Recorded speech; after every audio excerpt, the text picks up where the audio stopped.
ಅಮ್ಮ ಶ್ರೀ ಚಕ್ರವಾಸಿನಿ. ಎಲ್ಲ ಕೊಲೆಗಳು ನಡೆದಿರೋದು ತ್ರಿಶೂಲದಿಂದಾನೆ.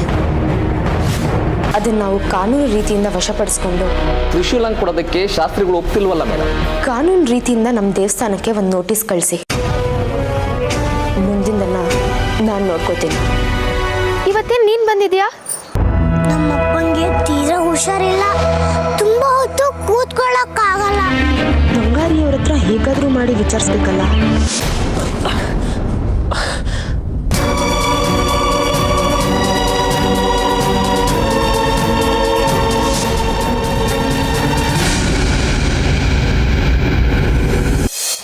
ಅಯ್ಯೋ, ನಿಮ್ಮನ್ನು ನಿಲ್ಸ್ಕೊಂಡೇ ಮಾತಾಡ್ತಿದ್ದೀನಿ. ಬನ್ನಿ, ಕುರ್ಚಿ ಹಾಕ್ತೀನಿ.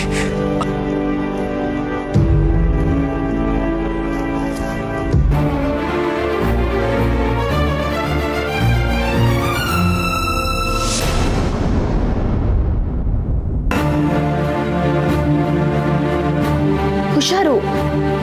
ಯಾಕೆ ನೀವು ಆಯಾಸ ಮಾಡ್ಕೋತಿದ್ದೀರಾ? ಮಲ್ಕೊಳ್ಳಿ.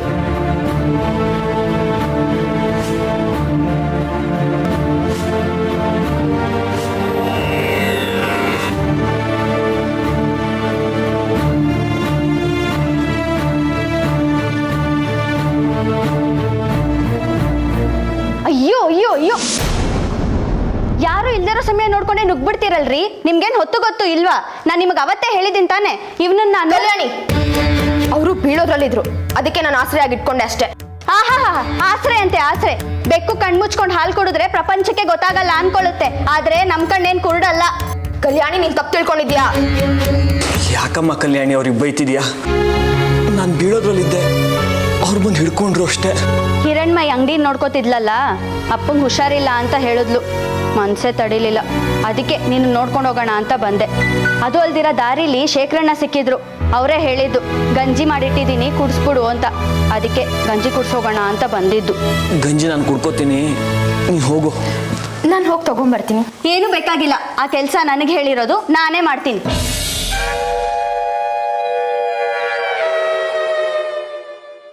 ನೀವೇನು ತಪ್ಪು ತಿಳ್ಕೊಬೇಡಿ. ಪರವಾಗಿಲ್ಲ. ಬಂಗಾರಿಯವರೇ, ನಿಮ್ಮ ಹತ್ರ ಸ್ವಲ್ಪ ಮಾತಾಡಬೇಕಿತ್ತು. ಆಹಾ, ನಾನು ಹೋಗೋದನ್ನೇ ಕಾಯ್ತಿದ್ರಲ್ಲ. ಅದೇನೇ ಮಾತಾಡೋದಿದ್ರು ಇಲ್ಲೇ ಮಾತಾಡಿ, ಆ ಕಡೆ ಈ ಕಡೆ ಎಲ್ಲ ಕಳ್ಸಲ್ಲ ನಾನು. ಕಲ್ಯಾಣಿ, ಅವ್ರೇನೋ ಮಾತಾಡ್ಬೇಕಂತೆ, ಸ್ವಲ್ಪ ಇರು.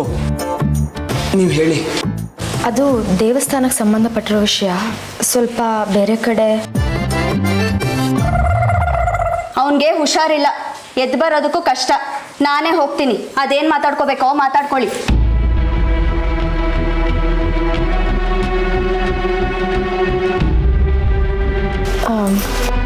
ಅವತ್ತು ನನ್ನ ಕಿವಿ ಓಲೆ ಎಲ್ಲಿ ಸಿಕ್ತು ಅಂತ ಹೇಳಿದ್ರಿ ನೀವು?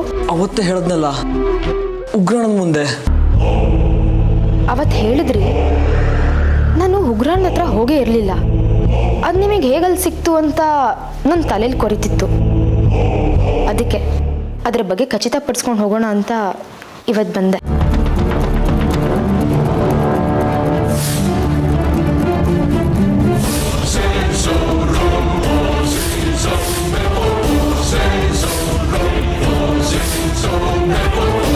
ಅರೆ, ನಿಮ್ಮ ಕಾಲಿಗೆ ಏನಾಗಿದೆ?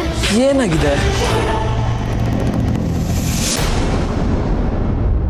ಅರಿಶಿಣ ಮೆತ್ಕೊಂಡಾಗಿದೆಯಲ್ಲ. ಹೌದಲ್ವಾ? ಇದು ಹೇಗಾಯ್ತು ಗೊತ್ತಿಲ್ಲ. ಇದು ಕೂಡ ನನ್ನ ನೋಲೆ ಸಿಕ್ದಾಗೆ ಆಗಿದ್ದ? ಇಲ್ಲ, ನನಗೆ ಗೊತ್ತಿಲ್ಲ. ನಾನು ಈಗಲೇ ನೋಡ್ತಿರೋದು.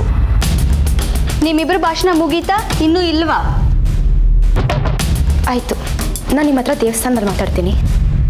ನಿಮ್ಮ ಆರೋಗ್ಯ ನೋಡ್ಕೊಳ್ಳಿ, ಬೇಗ ಹುಷಾರಾಗಿ. ನಾನಿಲ್ಲಿಲ್ವಾ?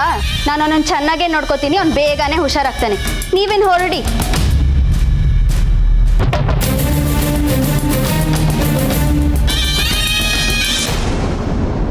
ಏನೇ ನೀನು ಅವ್ರಿಗೆ ಹಾಗ ಮಾತಾಡೋದು? ಅವ್ರು ನಮ್ಮ ದೇವಸ್ಥಾನದ ಅಧಿಕಾರಿಗಳು. ನಾಳೆ ನಾನು ತೊಂದರೆ ಮಾಡಿದ್ರೆ? ಅದೇಗೋ ತೊಂದರೆ ಮಾಡ್ಬಿಡ್ತಾರೆ. ಅಲ್ಲಿವರೆಗೂ ನಾವೇನು ಕಡಲೆಪುರಿ ತಿಂತ ಕೂತಿರ್ತೀವ? ನಮ್ಗೆ ಅಂತ ವಿರೂಪಾಕ್ಷ ಶಾಸ್ತ್ರಿಗಳಿಲ್ವಾ?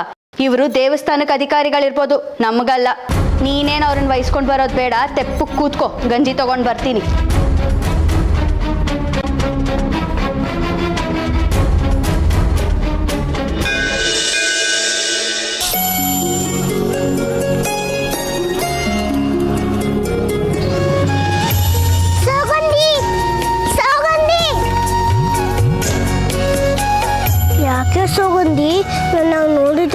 ತಿರ್ಗಿಸ್ಕೊಳ್ತೀಯಾ? ನನ್ನ ಮೇಲೆ ಕೋಪನಾ? ಏನಕ್ಕೂ ಇಲ್ಲ. ಪೂಜೆ ಮುಗಿಸ್ಕೊಂಡು ಶಾಲೆಗೆ ಹೊತ್ತಾಗುತ್ತೆ. ನಾನು ಬೇಗ ಹೋಗ್ಬೇಕು. ಯಾಕೆ ಸೌಗಂಧಿ ನನ್ನಲ್ಲಿ ಸಿಟ್ಟು ಮಾಡ್ಕೊಂಡಿದ್ಯಾ? ಸಂಗೀತ ಸ್ಪರ್ಧೆಯಲ್ಲಿ ನಿನಗೆ ಬಹುಮಾನ ಬಂದಿಲ್ಲ ಅಂತನಾ? ಅವ್ರಿಗೆ ಬುದ್ಧಿನೇ ಇಲ್ಲ. ನನಗಿಂತ ನೀನು ಚೆನ್ನಾಗಿ ಹಾಡ್ದೆ, ಆದರೆ ಆ ಬಹುಮಾನ ನಿನಗೆ ಕೊಡಲಿಲ್ಲ, ನನಗೆ ಕೊಟ್ಬಿಟ್ರು. ಈಗ ಆ ಬಹುಮಾನ ನಾನು ನಿನಗೆ ಕೊಡ್ತೀನಿ. ಆಗ ನೀನು ನನ್ನ ಜೊತೆ ಚೆನ್ನಾಗಿ ಮಾತಾಡ್ತೀಯಾ? ನೀನು ಕೊಡೋದು ಬೇಡ, ನಾನು ತಗೊಳ್ಳೋದು ಬೇಡ. ನಮ್ಮ ತಾತಂಗೆ ಹೇಳಿದ್ರೆ ಇಂಥ 100 ಬಹುಮಾನ ಕೊಡಿಸ್ತಾರೆ. ಇಲ್ಲ ಸುಗಂಧಿ, ನೀನು ನನಗಿಂತ ಇನ್ನೂ ಚೆನ್ನಾಗಿ ಹಾಡ್ದೆ. ಆ ಬಹುಮಾನ ನಿನಗೆ ಸೇರಬೇಕು. ಈ ನಾಟಕ ಎಲ್ಲ ಸಾಕು, ತಿಪ್ಪೆ ಸಾಸಕ್ಕೆ ಬಡಬೇಡ. ನನಗೆ ಗೊತ್ತು ನಾನು ಹಾಡಿದ್ದೀನಿ, ನಾನು ಚೆನ್ನಾಗಿ ಆಡಿದ್ದೀನಿ ಅಂತ. ನೀನೇನು ಹೇಳೋದು? ಸುಗಂಧಿ, ಇವತ್ತು ನಾನು ಶಾಲೆಗೆ ಬರ್ತಿಲ್ಲ. ಮೀಶ್ರಮ್ಮ ಏನಾರು ಕೇಳಿದ್ರೆ ಅವ್ರ ಅಪ್ಪಂಗೆ ಹುಷಾರಿಲ್ಲ ಅಂತ ಹೇಳು, ಸರಿನಾ? ನಾನೇ ನಿನ್ನ ಮನೆ ಕೆಲಸ ತಗೊಳ್ಳು ಅನ್ಕೊಂಡಿದೀಯಾ? ನಾನು ವಿರೂಪಾಕ್ಷ ಶಾಸ್ತ್ರಿಗಳ ಮೊಮ್ಮಗಳು. ತುಂಬಾ ಜನ ಕೆಲಸದವ್ರು ಇದ್ದಾರೆ. ನಾನು ಕಾಲಲ್ಲಿ ತೋರಿಸಿದ್ರೆ ಅವ್ರ ಕೈಯಲ್ಲಿ ಮಾಡ್ತಾರೆ. ಹಾಗಲ್ವೇ ಸುಗಂಧಿ, ನೀನು ನನ್ನ ಗೆಳತಿ ಅಲ್ವಾ, ಅದಕ್ಕೆ ಹಾಗೆ ಹೇಳಿದೆ. ನಿಂಗೇನಾದ್ರು ಬೇಜಾರಾಗಿದೆ, ನನ್ನ ಕ್ಷಮಿಸು. ಸಂಗೀತ ಸ್ಪರ್ಧೆಯಲ್ಲಿ ಗೆದ್ದಿದ್ಯಾ ಅಂತ ಕೊಬ್ಬು ನಿನಗೆ. ಇರು, ವಿಚಾರಿಸ್ಕೋತೀನಿ. ಮುಂದಿನ ಸಲ ನಾನೇ ಗೆಲ್ಲೋದು. ಆಮೇಲೆ ಗೊತ್ತಾಗುತ್ತೆ ಈ ವಿರೂಪಾಕ್ಷ ಶಾಸ್ತ್ರಿಗಳ ಮೊಮ್ಮಗಳು ಅಂದರೆ ಏನಂತ. ನಿಂದು ನಿಮ್ಮಪ್ಪಂದು ಜಾಸ್ತಿ ಆಗಿದೆ. ನಮ್ಮ ತಾತಂಗೆ ಹೇಳಿ ನಿನಗೆ ನಿಮ್ಮಪ್ಪಂಗೆ ಮಾಡಿಸ್ತೀನಿ. ಇರು.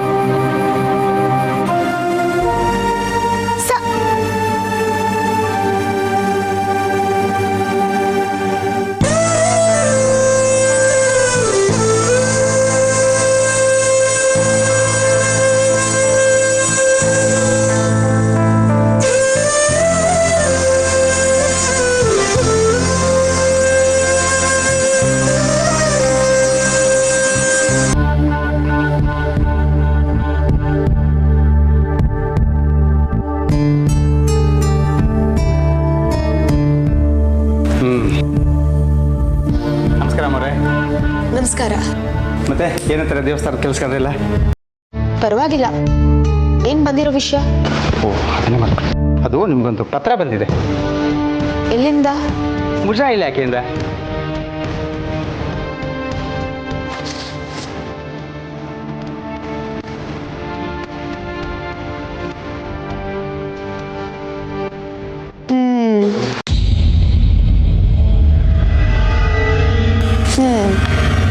ನಿಮ್ಮ ಶಾಸ್ತ್ರಿಗಳನ್ನ ಕರ್ಕೊಂಬನ್ನಿ. ಶಾಸ್ತ್ರಿಗಳನ್ನ? ಯಾಕೆ? ಅವ್ರ ಜೊತೆ ಸ್ವಲ್ಪ ಕೆಲಸ ಇದೆ, ತುಂಬ ಮಾತಾಡಬೇಕು. ಕರ್ಕೊಂಬನ್ನಿ. ಹೌದಾ? ಸರಿ.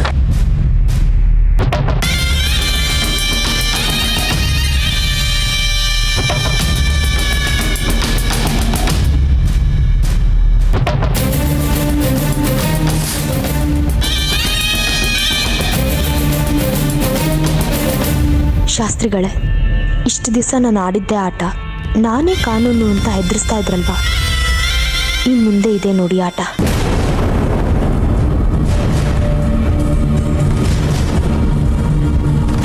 ಏನು ಹೇಳಿ ಕಳಿಸಿದ್ದು? ಬನ್ನಿ ಕೂತ್ಕೊಳ್ಳಿ. ನೀವು ಸರ್ಕಾರಿ ಅಧಿಕಾರಿಗಳೇ ಇರ್ಬೋದು, ಆದ್ರೆ ನಾನು ಈ ದೇವಸ್ಥಾನದ ಧರ್ಮದರ್ಶಿ. ಬಾ ಅಂದಾಗ ಬರೋದಕ್ಕೆ, ಕೂತ್ಕೊಂಡಾಗ ಕೂತ್ಕೊಳ್ಳೋದಕ್ಕೆ, ಏಳು ಅಂತ ಹೇಳೋದಕ್ಕೆ ನಿಮ್ಮನೆ ಜವಾನ ಅಲ್ಲ ನಾನು. ನಮಗೂ ಮಡಿ ಮೈಲ್ಗೆ ದೇವ್ರ ಕಾರ್ಯ ಅಂತ ಬೇಕಾದಷ್ಟು ಇರುತ್ತೆ.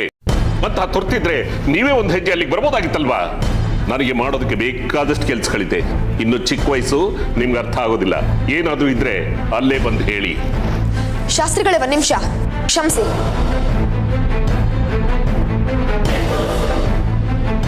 ಏನು ವಿಷಯ ಬೇಗ ಹೇಳಬೇಕು.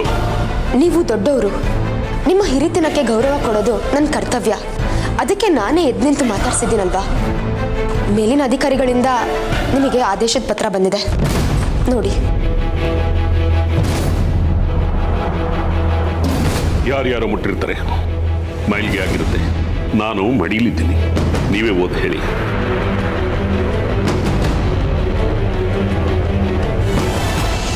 ಮುಜರಾಯಿ ಇಲಾಖೆ ಮುಖ್ಯ ಅಧಿಕಾರಿ ರಶ್ಮೀರ್ ಅವರಿಗೆ ಈ ಪತ್ರದ ಮೂಲಕ ತಿಳಿಯಪಡಿಸುವುದೇನೆಂದರೆ, ಚಕ್ರಾಪುರಿ ಶ್ರೀ ತ್ರಿಪುರ ಸುಂದರಿ ಅಮ್ಮನವರ ದೇವಸ್ಥಾನವು ಮುಜರಾಯಿ ಇಲಾಖೆ ಆಡಳಿತಕ್ಕೆ ಸಂಬಂಧಪಟ್ಟಿದ್ದಾಗಿದೆ. ಇತ್ತೀಚಿನ ಕೆಲವು ಅಹಿತಕರ ಘಟನೆಗಳಿಗೆ ತ್ರಿಪುರ ಸುಂದರಿ ಅಮ್ಮನವರನ್ನು ಕಾರಣಕರ್ತರನ್ನಾಗಿ ಮಾಡುತ್ತಿರುವುದರ ಬಗ್ಗೆ ನಮಗೆ ನಿಮ್ಮಿಂದ ಲಿಖಿತ ಸಂದೇಶದ ದೂರು ಬಂದ ಸಂಬಂಧವಾಗಿ ಶ್ರೀ ತ್ರಿಪುರ ಸುಂದರಿ ಅಮ್ಮನವರ ಆಯುಧವಾದ ತ್ರಿಶೂಲವನ್ನು ಪರೀಕ್ಷಿಸುವ ಸಲುವಾಗಿ ಅತಿ ಶೀಘ್ರದಲ್ಲೇ ಅದನ್ನು ತಮ್ಮ ವಶಕ್ಕೆ ಪಡೆದು ಅಮ್ಮನವರ ತ್ರಿಶೂಲವನ್ನು ಸುಭದ್ರತೆಯಿಂದ ನಮ್ಮ ಇಲಾಖೆಗೆ ತಲುಪಿಸಬೇಕೆಂದು ಈ ಮೂಲಕ ತಮಗೆ ಆದೇಶಿಸುತ್ತಿದ್ದೇವೆ. ಅಂದ್ರೆ ಮೇಲಿನವರಿಗೆ ನೀವೇ ದೂರು ಕೊಟ್ಟಿದ್ದೀರಿ ಅಂತ ಆಯ್ತು. ಹೌದು, ನಾನು ನಿಮಗೆ ತುಂಬಾ ಸತಿ ತ್ರಿಶೂಲನ ಪರೀಕ್ಷೆ ಮಾಡಬೇಕು ಅಂತ ಕೇಳಿದೆ, ಆದ್ರೆ ನೀವು ಅದಕ್ಕೆ ಅವಕಾಶ ಮಾಡಿಕೊಟ್ಟಿಲ್ಲ. ಈಗಲೂ ಕೊಡೋದಿಲ್ಲ. ಏನನ್ಕೊಂಡಿದ್ರಿ ಚಕ್ರಾಪುರಿ ಅಮ್ಮನವರ ದೇವಸ್ಥಾನ ಅಂತ ಅಂದ್ರೆ? ಇದು ಪವಿತ್ರವಾದ ಧರ್ಮಕ್ಷೇತ್ರ. ನಿಮ್ಮಂತ ಹಸುಗೂಸ್ಗಳು ಹೇಳಿದ್ದಕ್ಕೆಲ್ಲ ಸೊಪ್ಪು ಹಾಕೋದಕ್ಕಾಗೋದಿಲ್ಲ ಇಲ್ಲಿ. ನೀವು ನನಗೆ ಅನುಮತಿ ಕೊಡದೇ ಇರೋದಕ್ಕೆ ನಾನು ಮೇಲಿನವರಿಂದ ಆದೇಶ ಪತ್ರ ತರಿಸಿದ್ದು. ನೋಡಿ ಇದನ್ನ. ಉಪ್ಪು ಖಾರ ಹಾಕಿ ನೆಕ್ಕೊಳ್ಳಿ ಇದನ್ನ. ಇದು ನನ್ನ ಕ್ಷೇತ್ರ. ಇಲ್ಲಿ ನನ್ನದೇ ಆದೇಶ, ನನ್ನದೇ ಕಾನೂನು. ಯಾವ ಕಾನೂನು ಕಟ್ಲೆಗಳು ಇಲ್ಲಿ ನಡೆಯೋದಿಲ್ಲ. ನೀವು ಹೀಗೆ ಹಠ ಹಿಡಿದ್ರೆ ಆಗಲ್ಲ ಶಾಸ್ತ್ರಿಗಳೇ. ನಾನು ಈ ಪತ್ರದ ಆದೇಶದ ಪ್ರಕಾರ ನಡ್ಕೋಬೇಕಾಗುತ್ತೆ. ಮೇಲಧಿಕಾರಿಗಳ ಪ್ರತ್ಯುತ್ತರ ಕೊಡಿ. ವಿರೂಪಾಕ್ಷ ಶಾಸ್ತ್ರಿಗಳು ಅಮ್ಮನವರ ತ್ರಿಶೂಲನ ಹೊರಗಡೆ ಕೊಡೋದಕ್ಕೆ ಒಪ್ಪೋದಿಲ್ಲ ಅಂತ ನನಗೆ ಬೇರೆ ಕೆಲಸಗಳಿದೆ. ಇಂತಹ ನಿಕ್ಕಚ್ಚಿತ ವಿಷಯಗಳಿಗೆ ನನ್ನನ್ನು ಕರ್ಸಕ್ಕೂಡ್ದು. ಇನ್ಮೇಲೆ ಏನಿದ್ರು ನೀವೇ ಅಲ್ಲಿಗೆ ಬರಬೇಕು, ನಾನು ಬರೋದಿಲ್ಲ.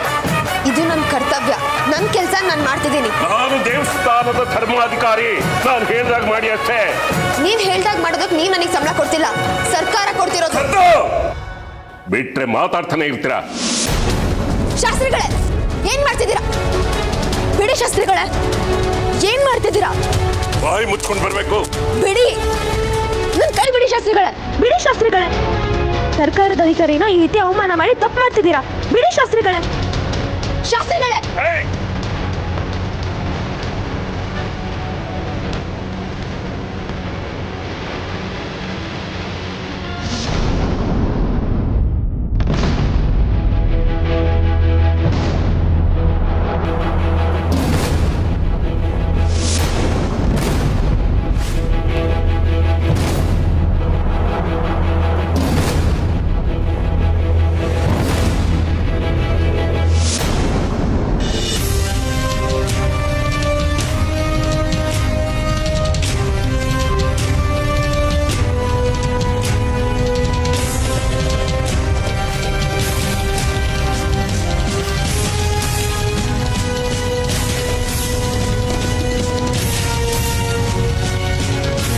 ದೇವಸ್ಥಾನದೊಳಗಡೆ ಹೆಜ್ಜೆ ಇಡಬಾರದು. ಇಟ್ಟು ಸೀಗದ ತೋರಣ ಕಟ್ಟಿಬಿಡ್ತೀನಿ. ಹುಷಾರ್.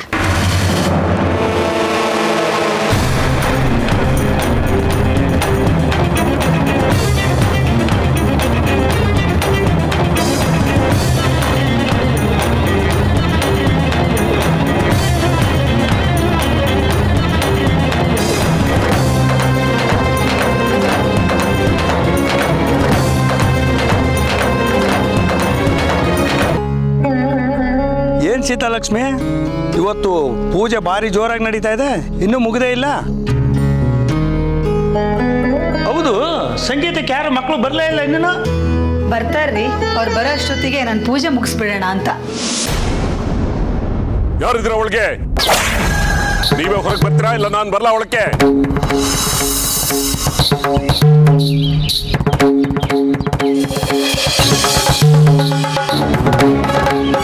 ಶಾಸ್ತ್ರಿಗಳು ಬನ್ನಿ ಬನ್ನಿ. ಸೀತಾ, ಶಾಸ್ತ್ರಿಗಳು ಬಂದ್ರು. ನಮಸ್ಕಾರ ಶಾಸ್ತ್ರಿಗಳೇ, ಬನ್ನಿ ಒಳಗ್ ಬನ್ನಿ. ನಾನು ಮಡಿಲಿದ್ದೀನಿ. ಎಲ್ಲಿ ನಿಮ್ಮ ಮಗಳು? ಒಳಗಿದ್ದಾಳೆ, ಕರಿತೀನಿ. ರಶ್ಮೆ, ರಶ್ಮೆ ಬರ್ತಾಳೆ, ಬನ್ನಿ ಕೂತ್ಕೊಳ್ಳಿ ನೀವು. ಸಾಮಾನ್ಯವಾಗಿ ನಾನು ಯಾರ ಮನೆಗೂ ಹೋಗೋದಿಲ್ಲ. ನಾನು ಇದ್ದಲ್ಲಿಗೆ ಎಲ್ರನ್ನು ಕರ್ಸ್ಕೊಳ್ತೀನಿ. ಆದ್ರೆ ನಿಮ್ಮ ಮಗಳು ಸರ್ಕಾರಿ ಅಧಿಕಾರಿಯಾಗಿರೋದ್ರಿಂದ ಎಲ್ರ ಮುಂದೆ ಮಾತಾಡಿದ್ರೆ ಅವಮಾನ ಆಗುತ್ತೆ, ಅವ್ರಿಗೆ ನನಗೂ ಮುಜುಗರ ಆಗುತ್ತೆ ಅಂತ ಹೇಳಿ ಅವ್ರಿಗೆ ಅವಮಾನ ಮಾಡಬಾರ್ದು ಅಂತ ಹೇಳಿ ಮನೆ ಮುಂದೆ ಬಂದಿದ್ದೀನಿ. ಅಯ್ಯೋ ಅವಳಿಂದ ಅಂಥ ಅಪರಾಧ ಏನಾಯ್ತು ಶಾಸ್ತ್ರಿಗಳೇ? ಶಾಸ್ತ್ರಿಗಳೇ, ನೀವು ಊರಿಗೆ ದೊಡ್ಡವರು, ತಿಳಿದವರು. ಅವಳಿನ್ನೂ ಚಿಕ್ಕ ಹುಡುಗಿ. ಏನಾದರೂ ತಿಳಿದೇ ತಪ್ಪು ಮಾಡಿದರೆ ದೊಡ್ಡ ಮನ್ಸು ಮಾಡಿ ಕ್ಷಮಿಸ್ಬಿಡಿ. ಏನಾಯ್ತು ಶಾಸ್ತ್ರಿಗಳೇ? ನನ್ನ ವಿರುದ್ಧ ಏನೇ ಮಾತಾಡಿದ್ರು ಸಹಿಸ್ಕೊಳ್ತಾ ಇದ್ದೆ, ಆದ್ರೆ ನಿಮ್ಮ ಮಗಳು ಅಮ್ಮನವ್ರ ವಿರುದ್ಧನೇ ನಿಂತಿದ್ದಾಳೆ. ಅವಳಿಗೆ ಸ್ವಲ್ಪ ಬುದ್ಧಿ ಹೇಳಿ. ಇತ್ತೀಚೆಗೆ ಅಮ್ಮನವ್ರ ಪವಾಡಗಳು ಹೆಚ್ಚಾಗಿದೆ. ಈ ಚಕ್ರಾಪುರಿ ಊರನ್ನ ರಕ್ಷಿಸೋ ದೇವತೆಯ ನನ್ನ ಮಹಾತಾಯಿ. ದುಷ್ಟತನೂ ಹೆಚ್ಚಾಗಿದೆ. ಅದಕ್ಕೆ ದುಷ್ಟರನ್ನ ಶಿಕ್ಷಿಸೋ, ಶಿಷ್ಟರನ್ನ ರಕ್ಷಿಸೋ ಕೆಲಸ ಮಾಡ್ತಾ ಇದ್ದಾಳೆ ಆ ನನ್ನ ಮಹಾತಾಯಿ. ನಾವು ಸಂತೋಷ ಪಡ್ಬೇಕಲ್ವಾ ಅದಕ್ಕೆ? ಅದ್ರ ಬದಲು ನಿಮ್ಮ ಮಗಳು ತಾಯಿನೇ ಅನುಮಾನಿಸೋದು, ಅವ್ರ ತ್ರಿಶೂಲ ಹಾಕಿ ಪರೀಕ್ಷೆಗೆ ಒಡ್ಡಬೇಕು ಅನ್ನೋದು ಯಾವ ಲೆಕ್ಕಾಚಾರ ಆಯ್ತು? ತಪ್ಪಲ್ವಾ ಇದು? ತಪ್ಪಲ್ಲ ಶಾಸ್ತ್ರಿಗಳೇ. ನೀವು ನಿಮ್ಮ ಅಮ್ಮನವ್ರನ್ನ ಕಾಪಾಡ್ಕೊಳ್ಳೋದಕ್ಕೆ ನಿಮ್ಮ ಕರ್ತವ್ಯನ ನೀವು ಮಾಡ್ತಾ ಇದ್ದೀರಾ. ಹಾಗೆ ನಾನು ನನ್ನ ಅಧಿಕಾರನ ಕಾಪಾಡ್ಕೊಳ್ಳೋದಕ್ಕೆ ಮೇಲಿನ ಅಧಿಕಾರಿಗಳ ಆದೇಶನ ಪಾಲಿಸ್ಬೇಕಲ್ವಾ? ಮೇಲಧಿಕಾರಿಗಳಿಗಂತೂ ಬುದ್ಧಿ ಇಲ್ಲ, ನಿಮಗೂ ಬುದ್ಧಿ ಬೇಡವಾ? ವಂಶ ಪಾರಂಪರ್ಯವಾಗಿ ನಾವು ಆ ಮಹಾತಾಯಿನ ಪೂಜೆ ಮಾಡ್ಕೊಂಡು ಬಂದಿದ್ದೀವಿ. ಯಾವುದೇ ಕಾಲದಲ್ಲೂ ಯಾವುದೇ ಕಾರಣಕ್ಕೂ ದೇವಸ್ಥಾನದ ವಸ್ತುಗಳನ್ನ ಹೊರಗೆ ತೆಗೆದ ಇತಿಹಾಸನೇ ಇಲ್ಲ. ಅಂಥದ್ರಲ್ಲಿ ಯಾರೋ ಏನೋ ಹೇಳಿದ್ರು ಅಂತ ಹೇಳಿ ತ್ರಿಶೂಲ ಪರೀಕ್ಷೆ ಕೊಡ್ಬೇಕು ಕೊಡಿ ಅಂತ ಇವತ್ತು ಕೇಳ್ತೀರಾ, ನಾಳೆ ದಿವಸ ಅಮ್ಮನವ್ರನ್ನೇ ಕೊಡಿ ಪರೀಕ್ಷೆ ಮಾಡಬೇಕು ಅಂತ ಹೇಳ್ತೀರಾ? ಕಾಲ ಬಂದ್ರೆ ಅದನ್ನು ಮಾಡ್ಬೇಕಾಗುತ್ತೆ.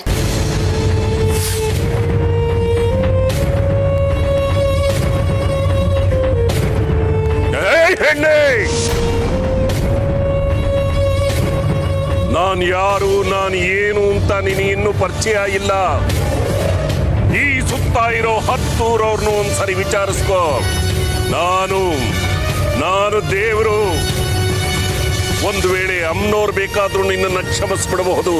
ಆದ್ರೆ ಈ ವಿರೂಪಾಕ್ಷ ಶಾಸ್ತ್ರಿ ಉರಿಗಣ್ಣು ಬಿಟ್ಟ ಅಂತಾದ್ರೆ ಎಲ್ಲವೂ ಭಸ್ಮ. ಶಾಸ್ತ್ರಿಗಳೇ, ಇವಳಿನ್ನೂ ಚಿಕ್ಕವಳು, ತಿಳಿದು ಏನೋ ತಪ್ಪು ಮಾಡಿದಾಳೆ. ನಾವು ಇವಳಿಗೆ ಬುದ್ಧಿ ಹೇಳ್ತೀವಿ, ನೀವು ಹೊರಡಿ. ಹೇಳಿ ನಿಮ್ಮ ಮಗಳಿಗೆ, ಇದು ಚಕ್ರಾಪುರಿ. ಇಲ್ಲಿ ವಿರೂಪಾಕ್ಷ ಶಾಸ್ತ್ರಿನೇ ಸರ್ಕಾರ, ವಿರೂಪಾಕ್ಷ ಶಾಸ್ತ್ರಿನೇ ಶಾಸನ. ಎಚ್ಚರಿಕೆಯಿಂದ ಹೆಜ್ಜೆ ಇಡೋದಕ್ಕೆ ಹೇಳಿ ಅವಳಿಗೆ.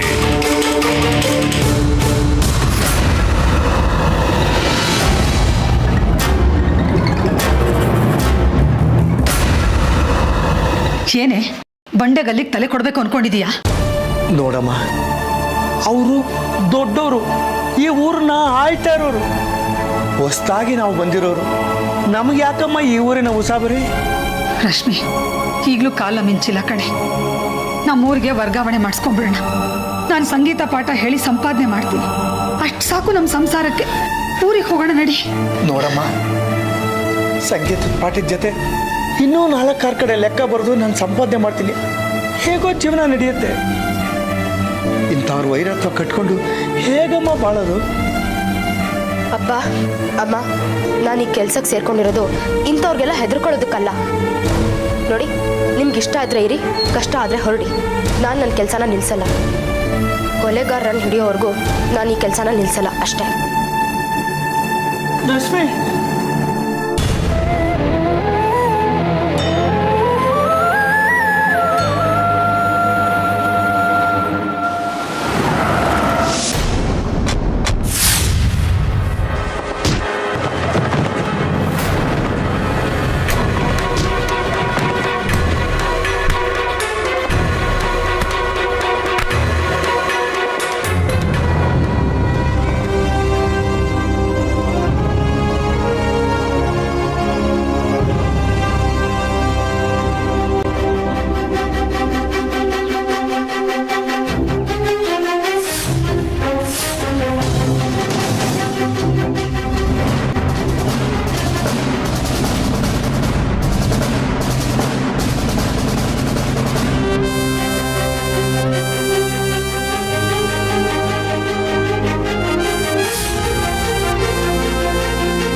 ನಿಂತ್ಕೊಳ್ಳಿ. ಎಲ್ಲೂ ನುಗ್ತಾ ಇದ್ದೀರಾ? ಇದು ತ್ರಿಪುರ ಸುಂದರಿ ಅಮ್ಮನವರ ದೇವಸ್ಥಾನ. ಇಲ್ಲಿ ನೇಮ, ನಿಷ್ಠೆ, ಮಡಿ, ಮೈಲ್ಗೆ ಅನ್ನೋದೆಲ್ಲ ಇದೆ.